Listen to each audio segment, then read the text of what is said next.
untuk apa kita membahas di sini, yaitu ada beberapa pertanyaan dari teman-teman semua nih. Melanjutkan yang dari pertanyaan Pak Adrian tadi ya, teman-teman semua, dimana kita hari ini adalah membahas tentang jantung. Nah, seperti yang dijelaskan oleh Pak Adrian tadi banyak ya, mulai dari kenapa jantung itu berdebar, kemudian ada juga apa penyebabnya jadi pembengkakan jantung tersebut, kemudian juga apakah penyakit jantung itu bisa sembuh ya.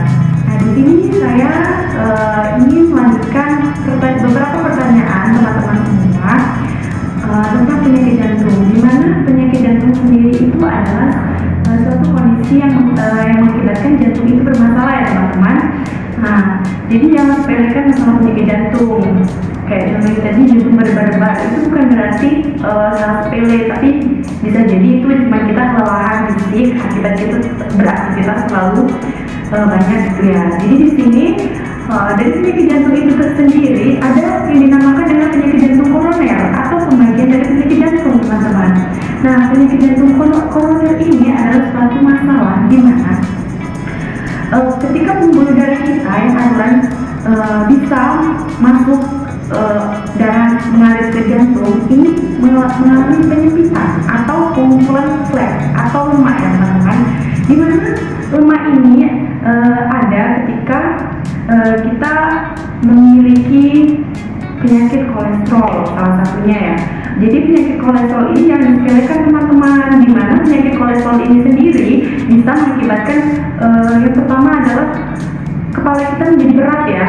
Nah, di mana sebenarnya kalau orang yang nggak tahu penyakit kolesterol sendiri dia adalah sepele gitu, tapi tidak tahu apa akibat yang berdampak pada jantung, di mana dia bisa mengakibatkan penyempitan pembuluh darah yang atur darah bisa dialirkan ke jantung ini tidak bisa gitu, jadi mengalami penyempitan saluran pembuluh darah. Jadi ini bisa menyebabkan penyakit jantung koroner tadi teman-teman. Nah, untuk penyebab secara ininya ada teman-teman, di mana penyebab jantung koroner ini yang pertama adalah tekanan darah yang terlalu tinggi.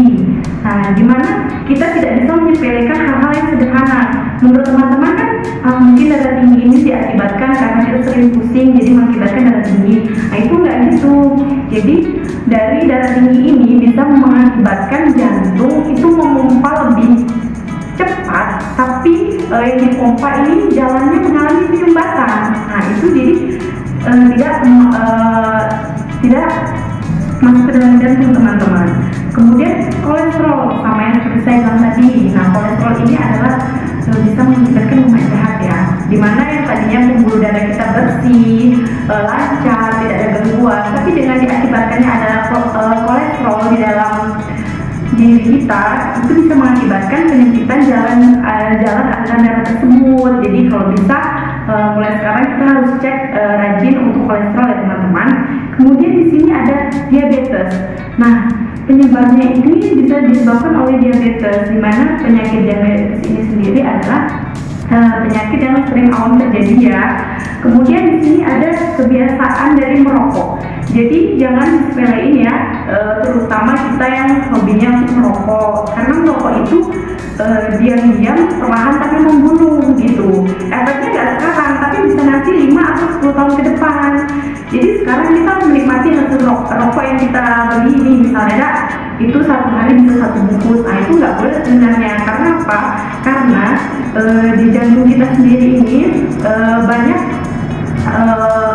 aktivitasnya gitu. Nah, jadi kalau dengan dirokok kan dia mengakibatkan asap karbon dioksida itu tidak boleh ya. Kemudian di sini kegemukan atau obesitas, di mana orang yang dengan berat badan lebih atau misalkan di usia yang masih muda, kemudian dia memiliki berat badan yang lebih, nah itu bisa mengakibatkan juga penyakit jantung koroner. Karena apa?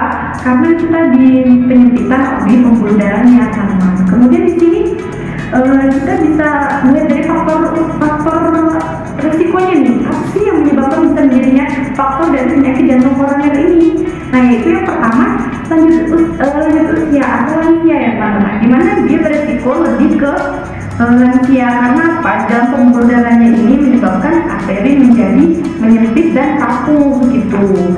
Kemudian ini yang Kedua yaitu yang lebih beresiko di sini adalah yang berjenis kelamin laki-laki, teman-teman. Kenapa?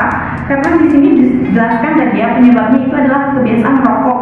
Nah, jadi laki-laki ini kan karena dia kebiasaan merokok, jadi bahan nikotinnya tadi itu bisa mengakibatkan dari penyakit jantung koroner, dan juga bisa meningkatkan. Karena apa? Karena kalau sudah kebiasaan merokok, tiba-tiba tidak merokok, itu akan menjadi stres ya. Itu bisa meningkatkan tadi untuk pembuluh darah. Kemudian di sini ada riwayat keluarga atau bisa disebut keturunan ya. Mungkin ada, tapi kecil kemungkinan beresiko, misalkan dari neneknya atau orang tuanya, itu bisa beresiko ke anaknya gitu. Kemudian selanjutnya yaitu darah tinggi. Nah, penyakit darah tinggi ini adalah karena kadar lemak yang terlalu tinggi di dalam darah dapat menyebabkan jantung koroner.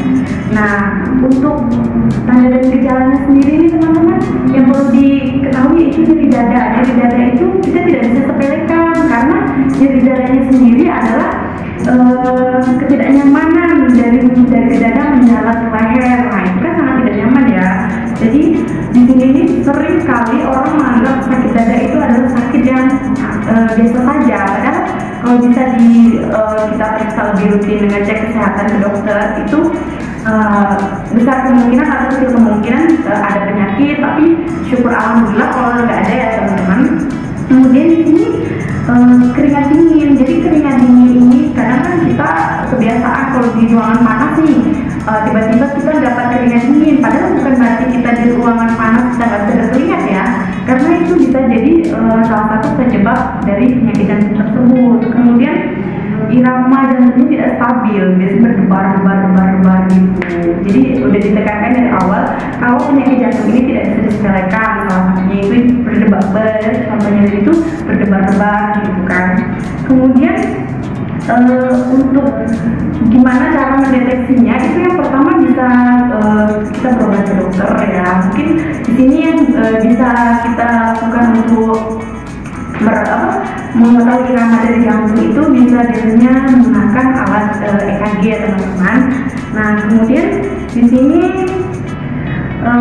untuk yang kedua, dimana kan ada juga ini penyakit kenapa sih jantung kok dari teman-teman semua bertanya kenapa bisa bocor gitu. Nah, untuk jantung bocor sendiri ini bukan berarti jantungnya yang bocor ya, itu sudah salah itu. Sedangkan jantung bocor ini adalah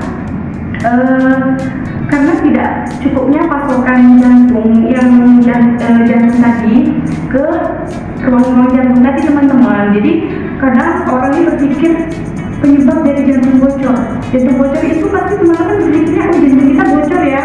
Nah, itu enggak, sebenarnya bukan itu.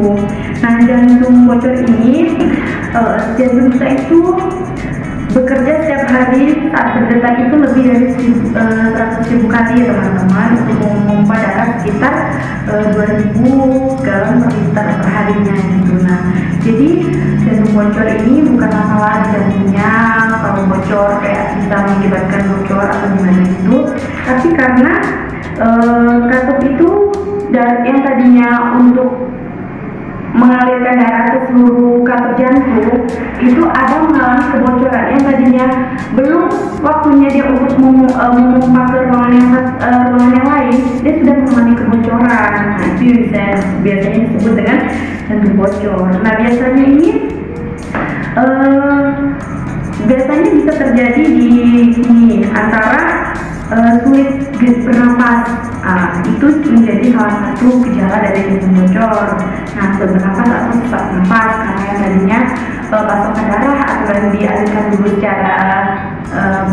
secara rutin, secara teratur, nah itu jadi terpotong teman-teman. Kemudian di sini untuk gejala dari jantung bocor sendiri ini pembengkakan di kaki dan di tangan. Bukan berarti memang banyak sih orang yang berpikir kalau kakinya bengkak atau tangannya bengkak, ini pasti ada masalah pada ginjal. Nah, bukan pada ginjal saja, pada jantung juga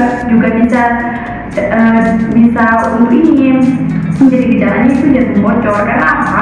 karena tadinya pasokan darah yang aturan bisa mengalir ke seluruh tubuh ini tidak bisa, makanya mengakibatkan tangan dan kaki kita kekurangan dari pasokan darah dan juga berakibat bengkak, teman-teman.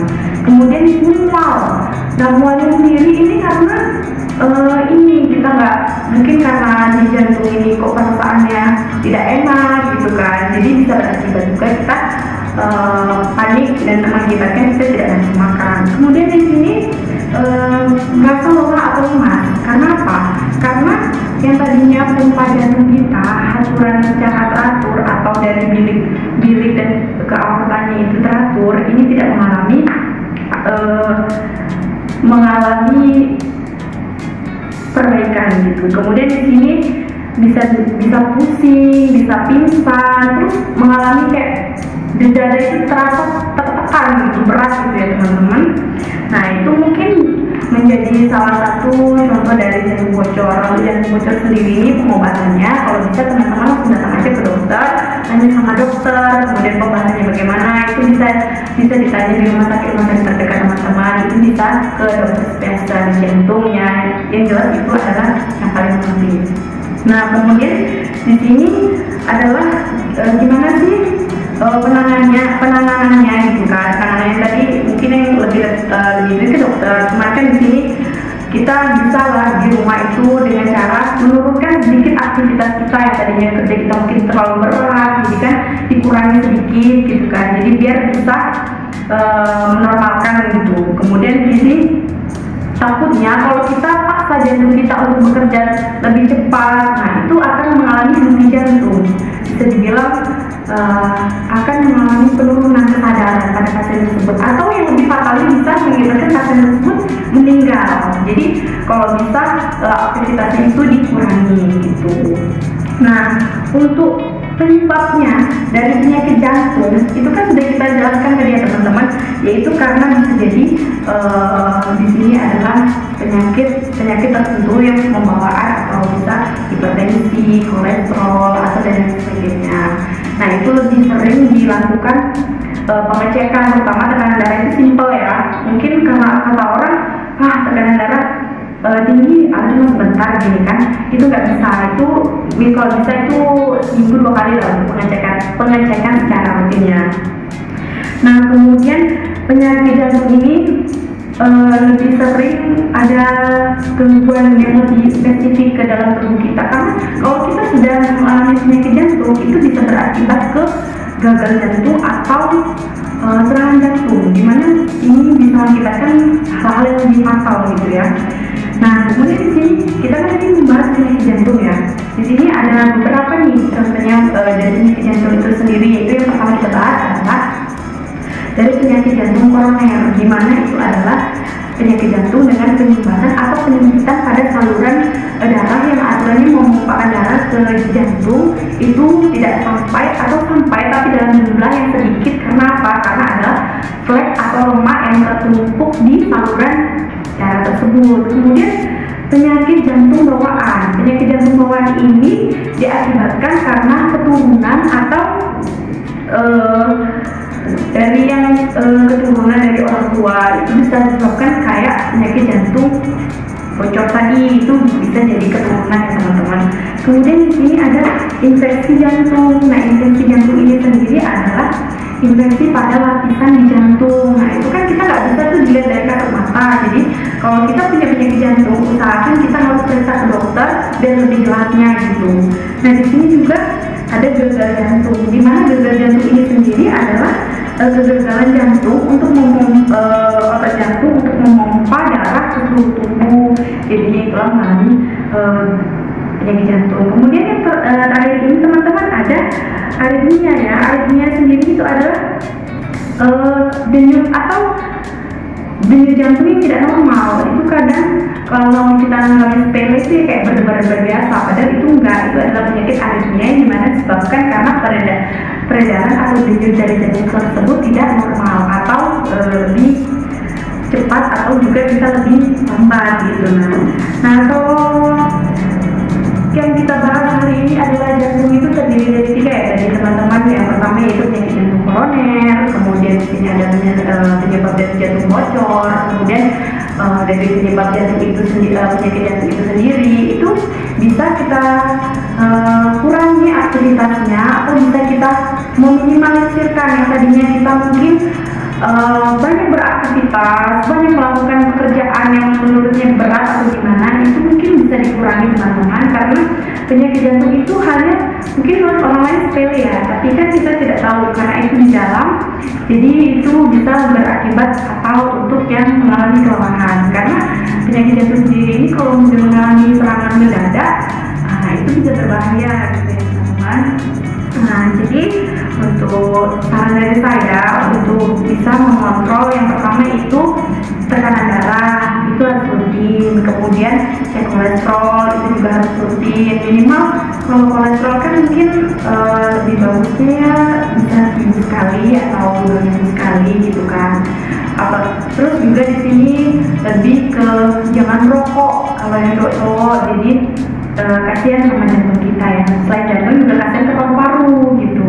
Kemudian dari obesitas atau kegemukan itu bisa berakibat penumpukan lemak di dalam aliran darah kita gitu.